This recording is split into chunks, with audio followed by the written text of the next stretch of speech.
World Cup qualifying is back. Next up for Iran is a home match against the UAE, a team that has never defeated Iran in a competitive match. Who did Amir Ghalenoei call up for these two qualifiers? You'll find out in the newest edition of Team Melli Talk.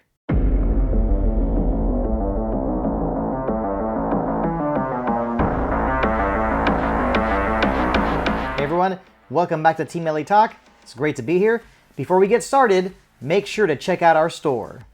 We have green Team Melli jerseys, green Team Melli shirts, Team Melli scarves, and new coffee mugs with your favorite Team Melli footballers. Perfect for your morning chai.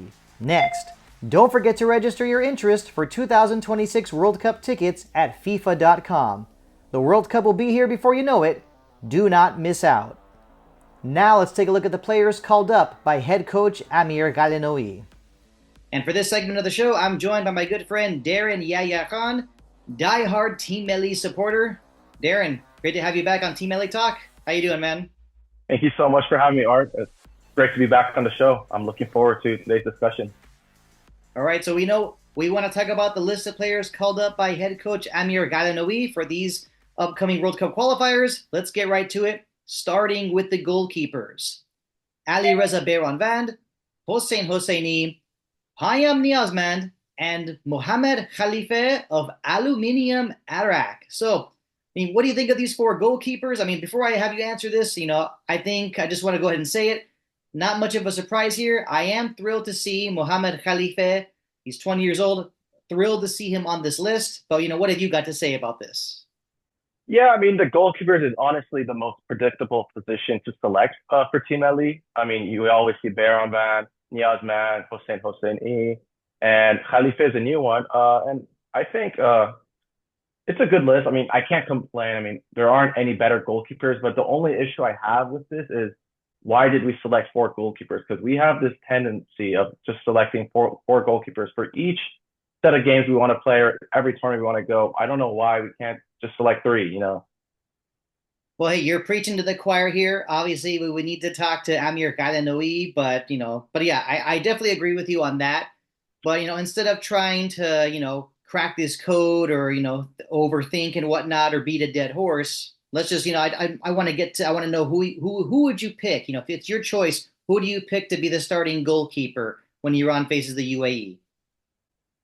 Well, I might sound a little biased here because I am an SFL supporter, but for this game against UAE, I would go with Hossein Hosseini, the goalkeeper who is in better form. And we have seen him be very clutch this season, or even just in general and throughout his whole career. It's a shame, he's had competition, but I would use Behranvand for the game against Uzbekistan because he just did play today. And I would just kind of rotate the squad around. And don't get me wrong, Behranvand, I still think is the best goalkeeper in Iran. Even if he has declined, we have seen it, but he's still very reliable. And we can always rely on him. So definitely just save him for that Uzbekistan game. And I would definitely go with Hossein Hosseini. For the game against UAE, yes, I agree. I'd be going with Hossein Hosseini as well. He's been in excellent form. Stopping penalties. He's definitely on it. He's on top form. I think he's earned it. But of course, let's see what happens. So now let's go over to the center backs. Shoja Khaliazadeh, Hossein Kenani, Amin Hasbavi, Ali Nemati, and a newcomer in Daniel Ayri of Malavan. Not too many surprises, just one surprise at this position. What have you got to say about what have you got to say about Daniel Ayri? Well, it's good we're selecting young players, but the only issue that we have is what's the point of this? If you're going to be selecting all these new players for these camps and you're not using them, you're just wasting their time and you're wasting your own time. If we're selecting them, give them some minutes, give them some experience because, these players will be playing in the future and, they need to get a taste of experience, victories, defeats. If they just play in the last minute, they don't know what to expect. You got to get them game time when the time is right, and substitutions need to be made a lot wiser from Amir Ghalenoei. That's all I got to say. And, I'll be honest about one of these center backs. And, when I first heard he got called up, he's not played up. I'm talking about Ali Nemati. He has not played a whole lot for Team Melli, but he has been a solid center back. And I'm not sure if you saw some of his recent highlights, but he had a banger of a goal. just seeing what he did in a recent league match just makes me say, whoa. I mean, it was a monster banger goal. I mean, in your honest opinion, do you see Ghalenoei starting Kenani and Nemati against the UAE? Because let's face it, Amir Ghalenoei is very predictable. I mean, but let's be honest, sometimes he does surprise us. I mean, we always like to play the guessing game of who's going to start at what position, and he does throw in some surprises. But Nemati, has he been a pleasant surprise in your opinion? Yeah, Ali Nemati, I think he's a player who's actually proven me wrong. I had some doubts about him because I didn't know him too well and I saw his age. He is in his prime, so calling him up, I wouldn't say is a bad thing, and maybe rotating him around. But starting every game, I don't think is necessary because I do believe we have better center backs than him. But from what I saw so far from him, I'm pretty impressed. He's been pretty consistent, and when he's played for Team Melli, he's done a decent job. He's played very simple football, so I can't really complain much about him. And yeah, I like what I've seen from him so far. So yes. All I know is for one of these two games, I would definitely like to see Amin Hasbavi start. I mean, will that happen? That's tough to say, but I really think I think he deserves it. I think he deserves to start one of these games. Only thing is, I'm not really seeing it happen, and I also don't know if he would. I don't really see him coming on as a sub unless someone gets injured. Look, we all already know that Hossein Kanani is going to start for Team Melli. I mean, he is by far our best center back. I mean, at least in this camp among everyone that has been selected. But the other question is, who will partner Hossein Kanani? And I would like to see Amin Hasbavi. I mean, he is young, he has potential, and he's been doing great for Sepahan. And I understand that he's gotten some minutes in the past qualifiers, and he's been okay. He had one shaky performance, but honestly, it didn't matter too much. So I would definitely start utilizing Amin Hasbavi more into the starting lineup because he is young and he's doing great with Sepahan, and he's just going to get better and better if he gets that international experience. And he's in really good form. So he's a lot better than what we saw from him like 5 or 6 months ago. So yeah, I would definitely start him. And but from these center backs, are there any players? Is there a certain player in particular that you would have liked to have seen called up? Yes, definitely. Majid Hosseini. I mean, I understand he's been injured for a while, but he's been back recently. I would have selected him because I personally think he's the best center back. Or if there's another center back, I would say Pirelli Ganji, but I'm kind of just on the edge of that. I'm just kind of like not too sure about it. But mostly, I would have loved to see Majid Hosseini get selected. But like you said, Ghalenoei has his favorite. Okay, next let's go over to the wing backs, and I'm pretty sure in the other recent camps for Team Melli, we have really not seen that many changes with Amir Ghalenoei's wingbacks. Milad Mohammadi, Omid Nurafkan, Saleh Hardani, and Arya Yousefi. Now, I'm pretty sure this is the category of players where you have maybe, I think, one or two players to mention that you would have preferred to see getting called up this time around. Yeah, I mean, all of them are good fullbacks. I think Milad Mohammadi is like a no-go. We cannot say, oh, he didn't deserve to get called up. He's been doing great, and his speed is very reliable. Salah Hardani, like I'm an SLL fan. I like him. I think he's a great player, but I honestly tend to question him sometimes because he'll have good performances and then he'll have questionable performances where I'm just like how do you go from playing that good to playing that poorly? And then also Ari Yousefi, he's young, so I would still continue calling him up. He's honestly on the same category as Amin Hasbavi, fairly inexperienced, but the more he plays, the more time goes by on a little bit, he'll get better and better. So I'm happy he's been called up. And the other player is Omi Nurafkan, which I am not a huge fan of, with all the respect. I mean, I think he's a decent player. If he comes off as a substitute, I'm okay with it. But starting him is just a no-go for me. I mean, he shoots way too much. His passes aren't too accurate, and it just he can cause headaches. He can really get on my nerves. So yeah. Yeah, I think you and I are in the same category with that one too. Next, let's go over to the midfielders. Saman Godus, Saeed Izzatullahi, Muhammad Gurbani. Then we have, of course, Ruzbet Cheshmi, Mohammad Karimi, and a youngin in Amir Mohammed Raza Guinea is 18 years old from Golgohar. I think this selection has caught a lot of Team Melli fans off guard. I mean, what's your take on that?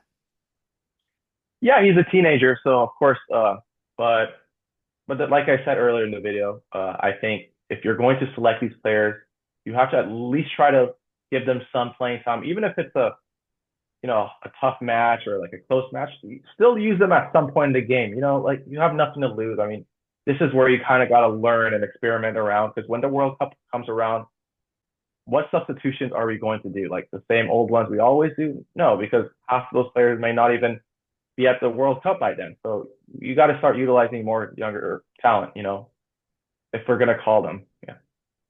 And I'll be honest, I'm really not wanting to make this, this segment just saying the same things over and over. I'm tired of beating a dead horse. I really, really am.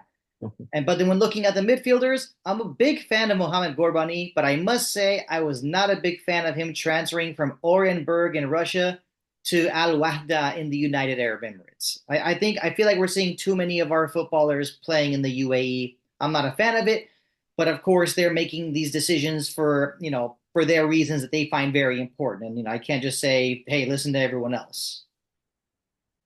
Yeah, I mean, I was a little shocked by that transfer myself. I mean, Mohamed Barbani, he's been developing quite well. He came through Sepahan, then he went to Russia.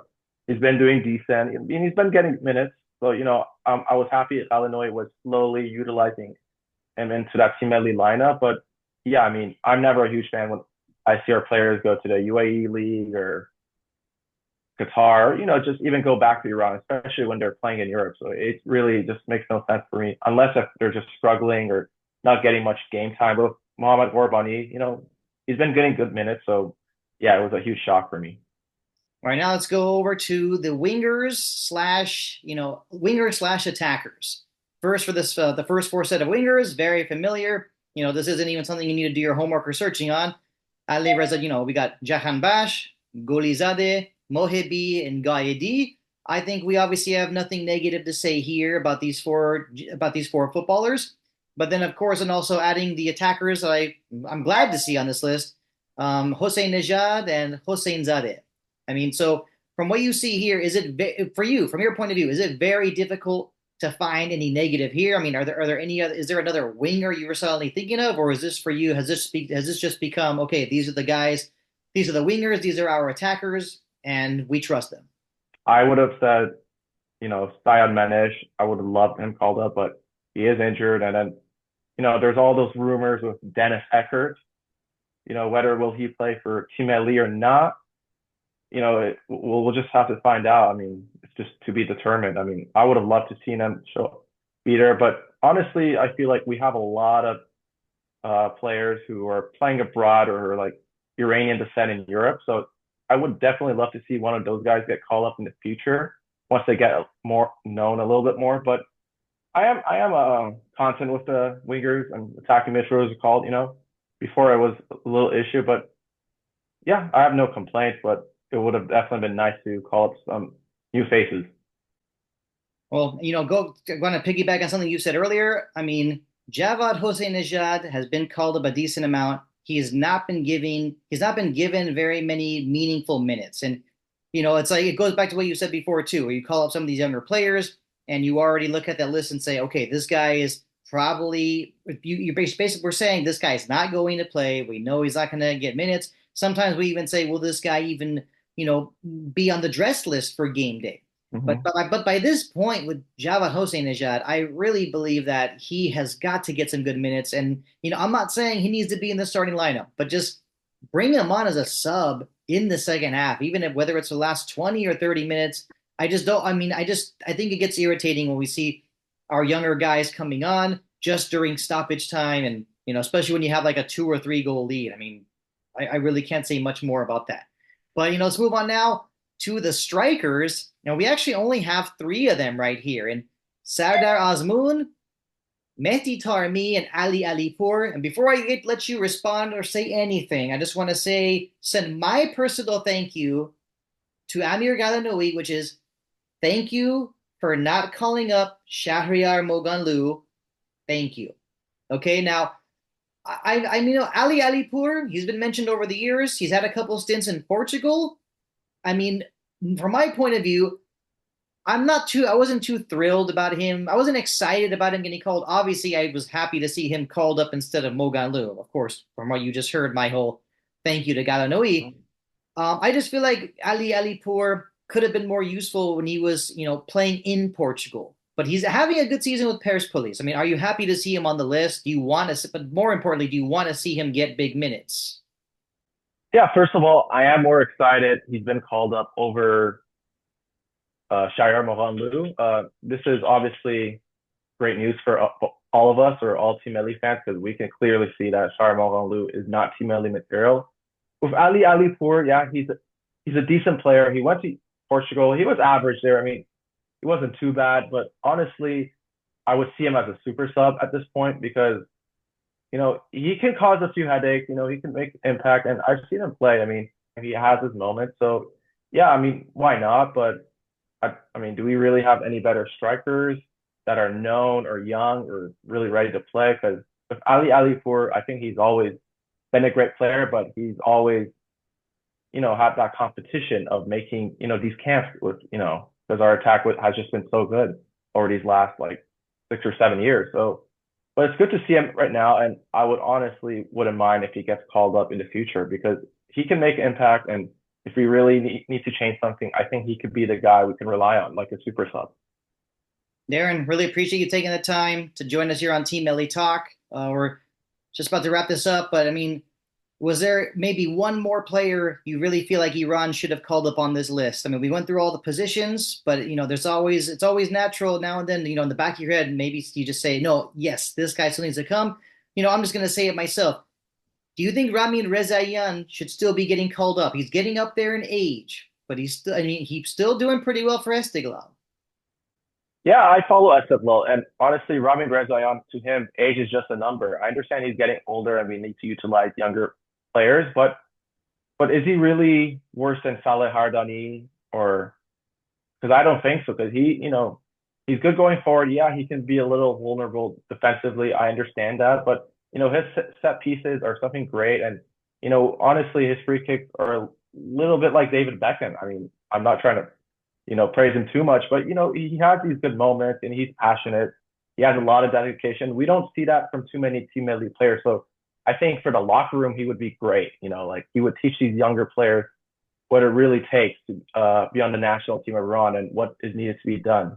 But I have another player I wanted to add, and I think like he should have got called up, and he's young and he is a striker. He just popped into my mind, and that is Saeed Taharkizan. He's playing in Russia. He's doing decent. I mean, I would have called him up. He's 21. He has potential. We can definitely start utilizing him more. I think we could have probably called him up over another goalkeeper because we did select 4 goalkeepers. So it would have been nice to have 4 strikers. But I don't know what Ghalenoei does. He doesn't think he's ready yet, but I think he's definitely ready. He has what it takes to play for Team Melli, and you just have to give him the minutes, and he has to go through these wins or losses. It doesn't matter. I mean, if he gets this international experience, it will really boost his confidence, and he's just a hungry player. So yeah, I like him a lot. Well, I've used this quote before, and I'll say it again.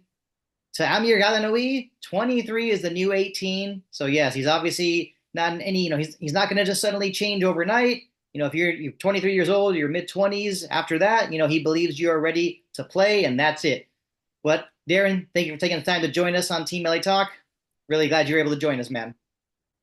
Yeah, thank you so much, Art. Thank you for having me. It was a pleasure. I was really excited to speak with you today. And yeah, hopefully we can defeat both UAE and Uzbekistan. I'm really looking forward to both these matches.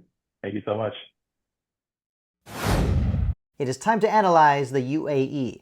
But first, we need to take a look at the UAE's boys from Brazil. Because for these qualifiers, the UAE has called up 8 Brazilian footballers.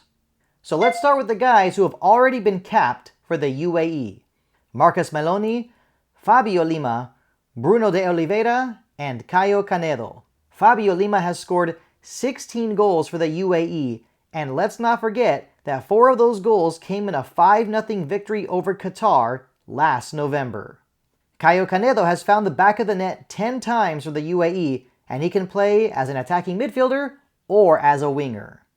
But the two capped players with the most upside are Marcus Meloni and Bruno de Oliveira. Marcus Meloni is 24 years old and was brought up with Palmeiras in Sao Paulo. Bruno de Oliveira is only 23 years old and has been playing for Al Jazeera since 2019. Now let's take a look at the UAE's uncapped Brazilians. Lucas Pimenta, Jonathan Santos, Luan Pereira, and Caio Lucas.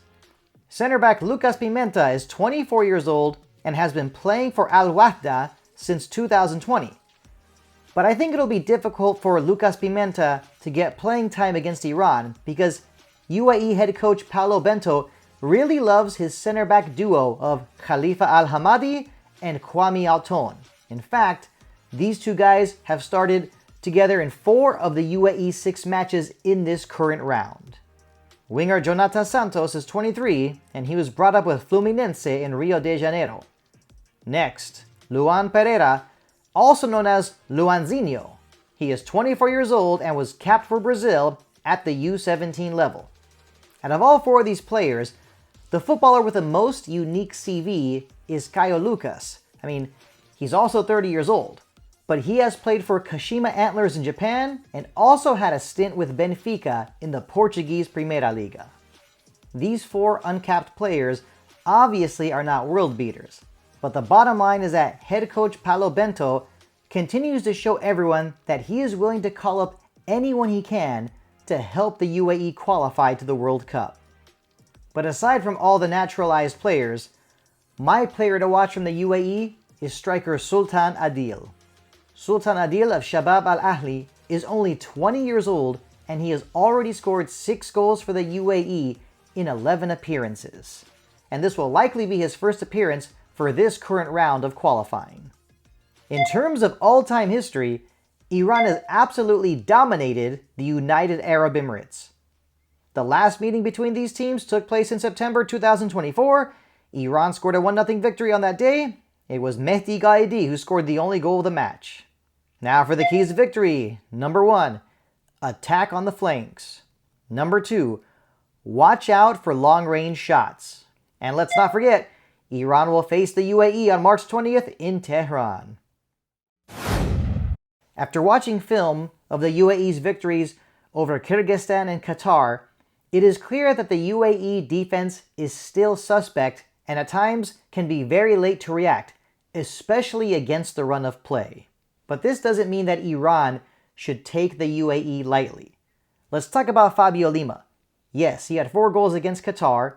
2 of those came from the penalty spot, but one of them was a beautiful free kick that was executed to perfection. This clearly means that he is dangerous from long range, and we can expect the UAE to try to catch Iran sleeping. The bottom line is that Iran must take this match to the UAE. Press early, make them feel uncomfortable.